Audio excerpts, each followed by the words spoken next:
الان 86 سالمه. عشق کار دارم، کار میکنم، دوست دارم. قدیم 10,000 تومن میرفتیم برنج میسدیم، دو ماه ما داشتیم کار میکردیم. حالا 10 میلیون 20 میلیون هم ببریم، یه ورق برنج بهش میدن مالی یه هفته مونه.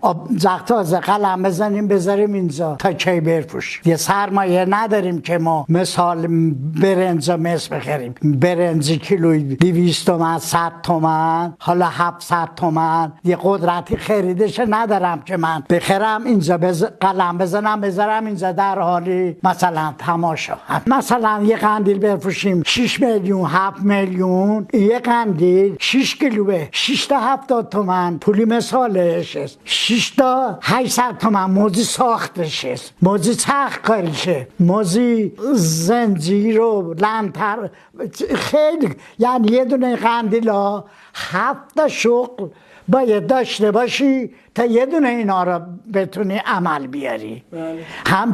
هم بسازی، هم قلم بزنی، هم لحیم کنی، هم پرداخت کنی، هم زنجیر کنی، هم شیشه کنی. یه دونه قندیل خیلی کار برمیداره. توی اصفهان فقط 2 نفر هستیم، ولی خب کسی نیست. شاگردم که اصلا گیر نمیاد که کمکم بکنه و توریستی هم که نداریم.